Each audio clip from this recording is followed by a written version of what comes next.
qarax ay ku geeriyoodeen ku dhawaad 3 ruux tira intaasi ka badan ay ku dhaawacmeen ayaa ka dhacay degmada Jalalaqsi ee gobolka Hiiraan ee dawlad goboleedka Hiirshabelle soo dhawaada saaxiibayaal qaraxan iyo waxa uu ahaa iyo halka uu sida gaarka uga dhacay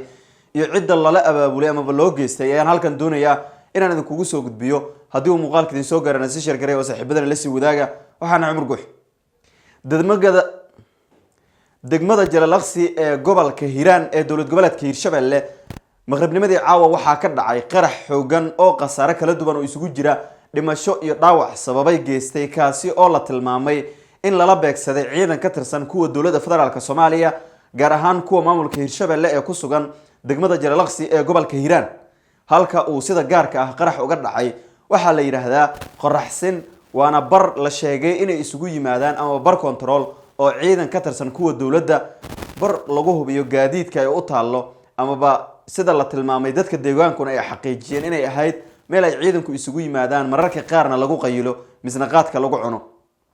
waxa la tilmaamay in ciidankii halkaas ku sugnaa oo waliba xilligoodii shaqo dhameystay ay ka soo tageen ciidan kale oo shaqada lahaana ay tageen wixii ka dambeeyay xilligaasna qaraxa uu dhacay daqiiqado yar markii ay joogeen ciidankii bedelay kuwii iyaga ka horeeyay ee shaqada lahaa waxaana la sheegayaa in tirada dhimashada ay gaarayso ilaa iyo 3 ruux oo dadka goobtaasi ka agdhawaa ah oo ciidanka ay ku jiraan waxaana sidoo kale la tilmaamay in 3 kale iyagana dhaawac ay yihiin oo loo qaaday xarumaha caafimaad ee ku yaala gudaha degmadaasi Jalalaqsi ee gobolka Hiiraan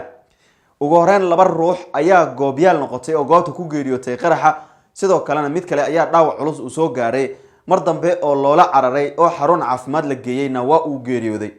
sidaas tirada dhimashada 3 ruux ayaa la xaqiijiyay oo ay dadka deegaanka sheegeen sidoo kalena tirada dhaawac ilaa iyo 3 ruux ayay iyagana gaaraysaa xilligan waxa ay ku jiraan xarumaha caafimaad ee ku yaala gudaha degmadaasi Jalalaqsi ee gobolka Hiiraan halka uu qaraxa ka dhacay waxa ka dhow xiro ciidan oo ay leeyihiin ciidamada Djibouti ee halkaasi xirada ku leh ama halkaasi degan laamaha amaanka degmada Jalalaqsi iyo maamulkaba ilaa iyo hadda kama aysan hadlin laakiin waxa la tilmaamay in qaraxa noociisa uu ahaa miinada nooca dhulka lagu aasaa waxaana la beegsaday ciidankaas sidaan horeba idin kugu soo sheegay waa goob inta badan dadka isugu yimaadaan si gaar ah ciidamada shaqooyinka leh iyo kuwa aan shaqooyinka lahayn laakiin doonaya inay halkaas ku nastaan oo mararka qaar koodna goob ay ciidanku ku qaylaan Jalalaqsi ma ahan markii ugu horeysay oo qarax noocan oo kale uu ka dhaco